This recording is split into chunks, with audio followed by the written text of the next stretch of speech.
É isso aí, pessoal. Cheguei.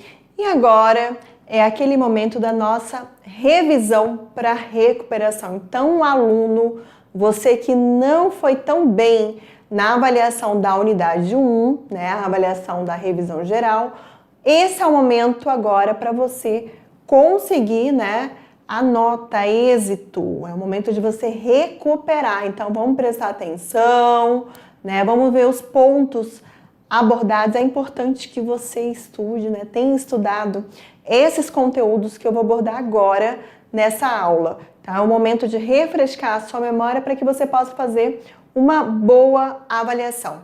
Diretor, corta agora para a telinha. É o nosso momento aqui da nossa revisão de recuperação da unidade 1. Pessoal, para avaliação, o que você precisa saber? Você precisa saber, né, da aula 5.1, que é hipótese sobre a origem da vida. Mais uma vez, ter a noção, a diferença de biogênese para abiogênese, saber essa diferença que faz parte dessa aula. Aula 9.1, que é o reino dos seres vivos, né? Mais uma vez, o reino Monera e também o reino Protista. Então, você vai ter que saber essa diferença. A aula 10.1, que já fala, já trata, né, dos fungos, o reino Fungi e também, né, o reino Plantae, né? Também você vai ter que saber, tem que já ter estudado, né, para se basear e fazer uma ótima avaliação. E além da aula 12.1, que trata sobre os vírus. Isso mesmo. Então, para esse momento, são essas 4 aulas. Então, vamos lá, pessoal. Vamos, então, para a aula 5.1, onde, né, a gente tem a temática da geração espontânea ou abiogênese, no qual, né, se tem como base, né, que a vida ela surge de algo inanimado, espontâneo, né? Como o próprio nome fala, geração espontânea.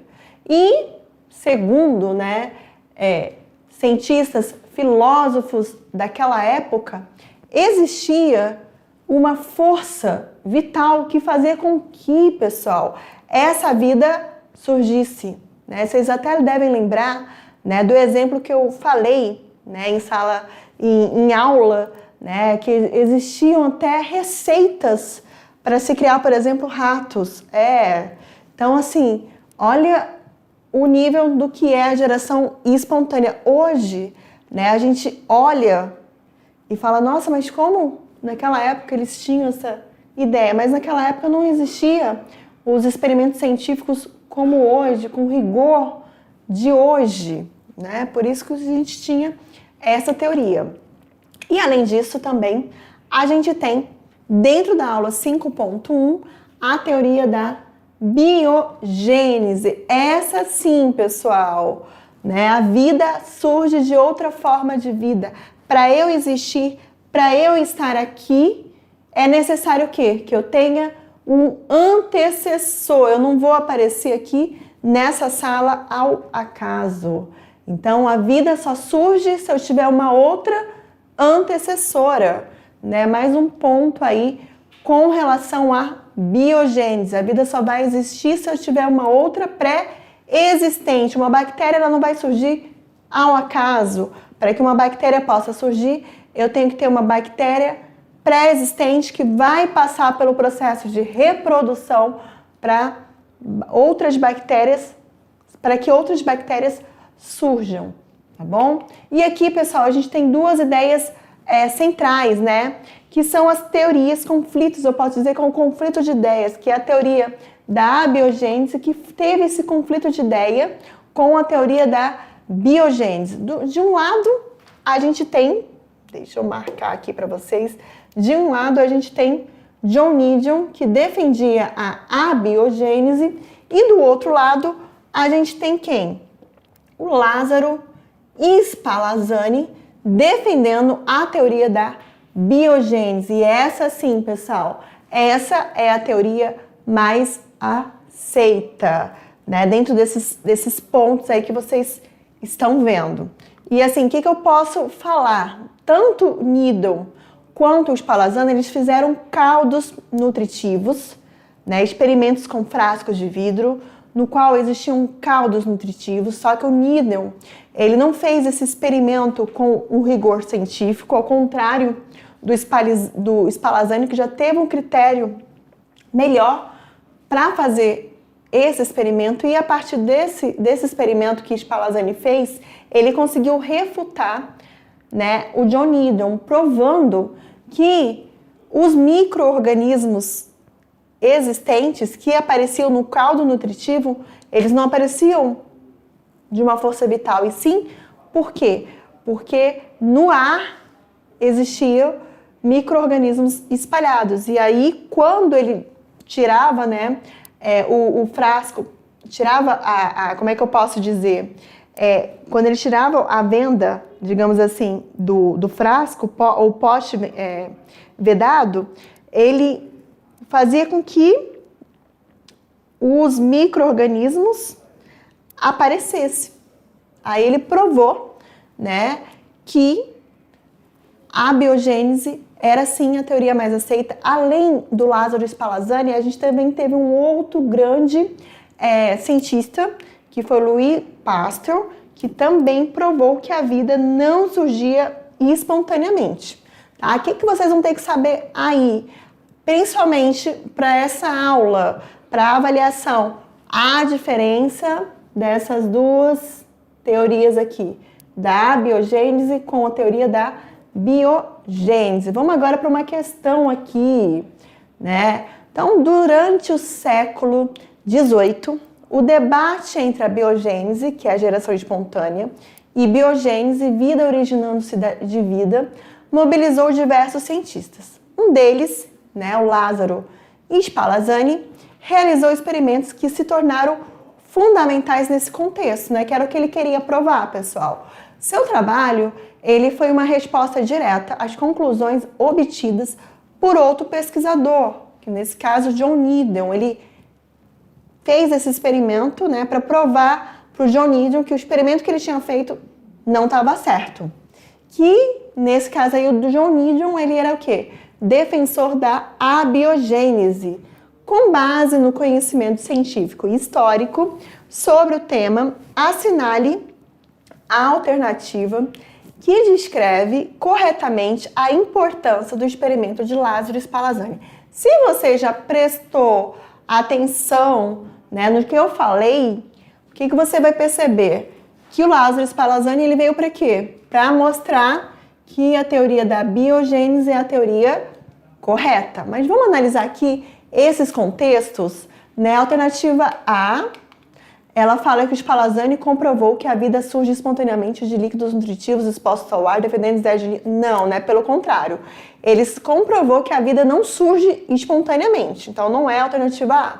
B, Spallanzani demonstrou que os micro-organismos não podiam que atravessar filtros especiais, estabelecendo a teoria celular.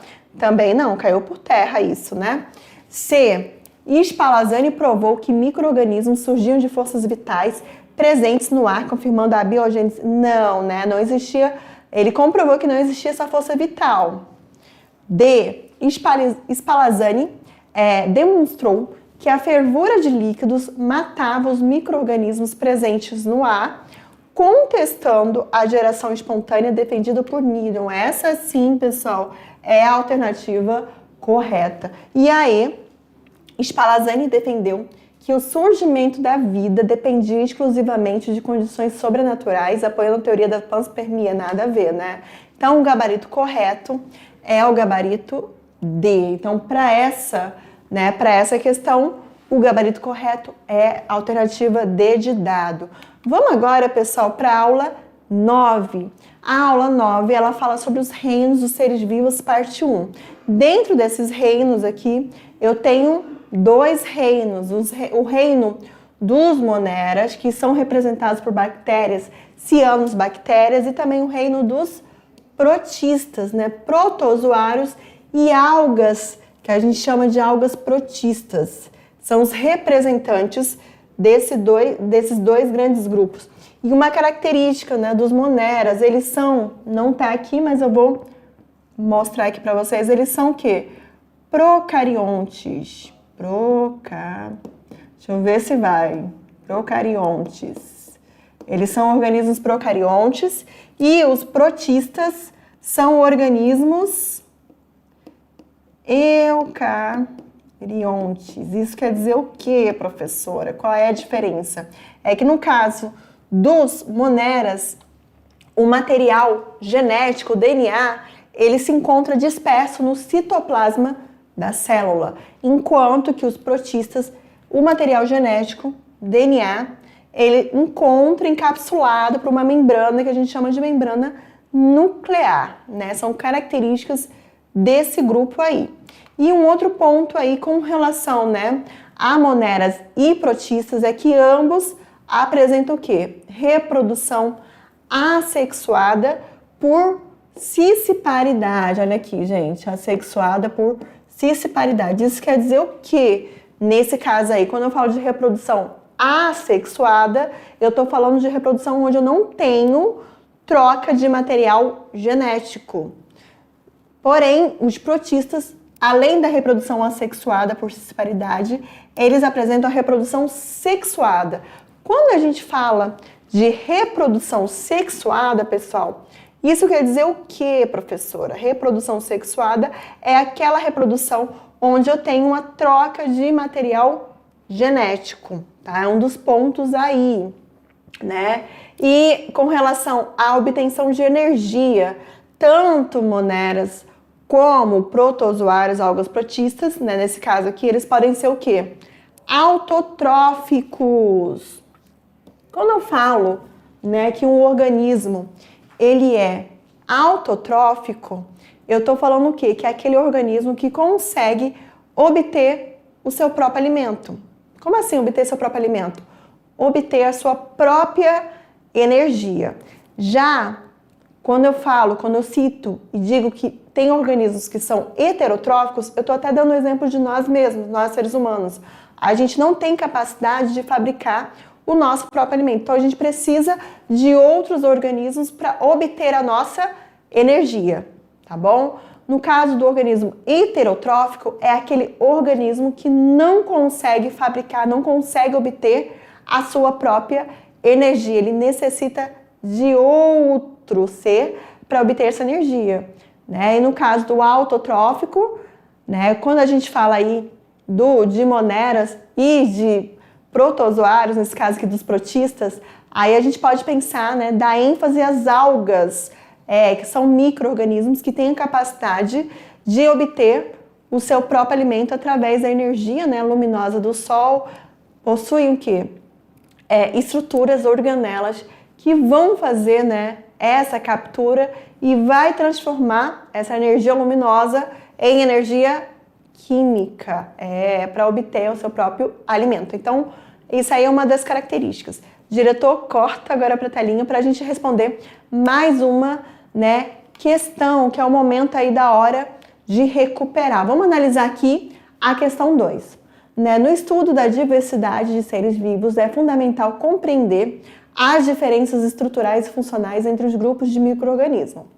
Entre esses grupos, destacam-se as bactérias e os protozoários. Ambos, né, eles são o quê? Formados por organismos unicelulares. No entanto, apesar da diferença quanto à organização celular simples, apresentam diferenças fundamentais quanto à estrutura celular e à classificação taxonômica. Né? Quando ele fala dessa estrutura celular, né, eu posso até já enfatizar aqui para vocês que está relacionado justamente ao quê? A esses organismos serem um procarionte e o outro eucarionte. Já é uma diferença aí. Com base nessas informações, assinale a alternativa que apresenta corretamente a principal diferença entre bactérias e protozoários. Qual é a principal diferença entre esses organismos? Tá? Aqui ele fala que as bactérias são unicelulares e eucariontes. Já está errado aqui a alternativa A, né? As bactérias, elas são unicelulares, mas, porém, elas vão ser o quê? Procariontes. Então, a alternativa A está errada. Vamos analisar agora a alternativa B. As bactérias pertencem ao reino protista, os protozoários aos moneras. Totalmente, errada essa alternativa. C. As bactérias possuem núcleo delimitado por membrana, enquanto os protozoários não possuem.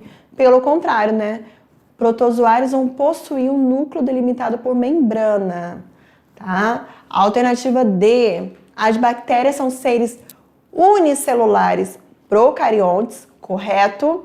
Enquanto os protozoários são unicelulares e eucariontes, correto também. Então, de cara, eu já vou saber aqui, já vou até marcar aqui para vocês que o correto é a alternativa D, tá? O gabarito D. O E, ele fala que os protozoários realizam exclusivamente fotossíntese, enquanto as bactérias não apresentam metabolismo próprio, Nada a ver. Então, vamos agora para o reino dos seres vivos. Nesse caso aqui, pessoal, a aula 10, ela vai falar sobre um outro grupo, que é o reino fungi. O reino fungi, pessoal, é o grupo representado pelos fungos. E aí dentro desse grupo eu tenho os representantes, são os bolores, os mofos, as leveduras, as orelhas de pau, trufas, cogumelos de chapéu, o champignon, são alguns dos seres que se destacam dentro do reino fungi. E eles são o quê? Eles são saprófagos. O que significa essa palavrinha, saprófago? Que eles se alimentam de matéria orgânica morta. Lembrando que junto com as bactérias, os fungos são organismos decompositores. Eles têm como função essencial a reciclagem da matéria orgânica, Então, eles vão fazer a decomposição, por exemplo, de restos de seres vivos, de folhas em decomposição e vão ter essa capacidade de fazer essa ciclagem da matéria. E outro ponto aí, pessoal, também que é bastante importante, é que eles são o quê? Eles são heterotróficos por absorção. Isso quer dizer o quê? Que os fungos, eles não produzem seu próprio alimento, tá bom? E também não fazem fotossíntese. O que eles vão fazer para obter o seu alimento? Eles vão liberar enzimas no ambiente que vão digerir o alimento fora do seu corpo e depois eles têm a capacidade de estar absorvendo esses nutrientes, tá bom? É um dos pontos aí com relação, ao reino fungi. Dentro dessa aula, pessoal, a gente também falou sobre o reino plantae, que é formado pelas criptógamas, que são as pteridófitas e briófitas, que a gente pode dizer que são seres mais simples, e também pelas fanerógamas, onde a gente tem como representante as gimnospermas e as angiospermas, tá? Então, são outros pontos aí. Com relação, vamos aqui responder a questão 3, que a gente já faz aqui uma revisão geral. E assim, o reino plantae, ele engloba organismos eucariontes, multicelulares, autotróficos, fotossintetizantes, cuja evolução foi marcada por importantes adaptações que permitiram sua colonização do ambiente terrestre. Esse processo evolutivo resultou na diversificação em 4 grandes grupos: briófitas, pteridófitas, gimnospermas e angiospermas, cada qual com características específicas de ocupação de diferentes ambientes. Qual a importância dos tecidos vasculares, xilema e floema para a complexidade e distribuição geográfica das plantas? Então, os tecidos vasculares, eles permitem o transporte eficiente da água, nesse caso através do xilema, e da seiva elaborada, que é o floema, o que possibilita que as plantas elas cresçam em altura e colonizem ambientes mais diversos. Essa adaptação favoreceu a conquista de regiões mais secas e permitiu o surgimento de plantas com grande porte. E para completar, nossa última aula aqui é a aula 12, que fala sobre os vírus, Então, os vírus, pessoal, eles são denominados de parasitas intracelulares obrigatórios. Isso quer dizer o quê, professora? Que eles só se reproduzem no interior das células. Eles precisam de outro mecanismo para se reproduzir.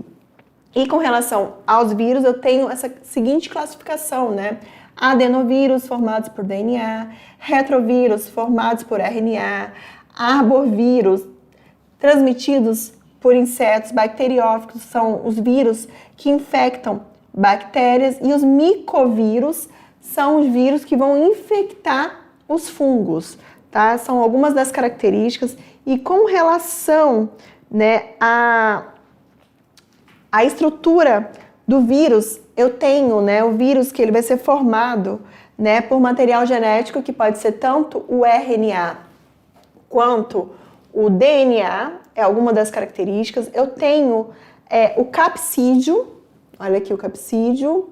O capsídeo ele vai envolver, pessoal, o que é uma capa de proteína que acaba envolvendo o material genético, DNA ou RNA.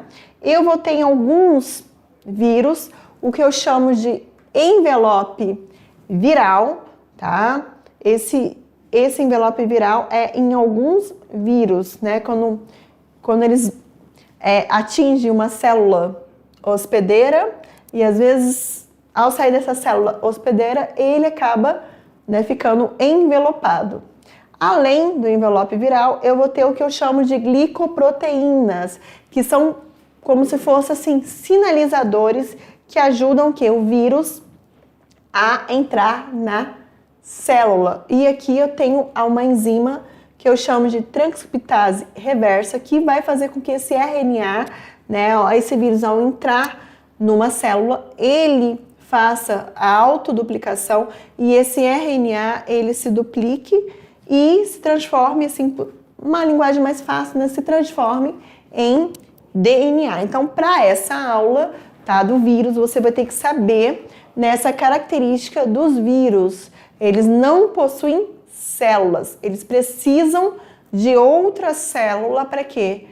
Para conseguir, né, se reproduzir. Eles precisam de um mecanismo celular para que eles consigam se reproduzir. Aí vem aquela questão de cientistas que vão apoiar que vírus são seres vivos, e vem outros cientistas que vão apoiar que os vírus eles não são seres vivos, mas numa gama geral, né, os vírus eles são sim classificados na maior parte como seres vivos. Por quê? Porque eles vão ter o material genético, né, que faz com que ele consiga se reproduzir, e ao mesmo tempo que ele se reproduz, o vírus, né, ele tem uma mutação muito rápida, então ele consegue o quê?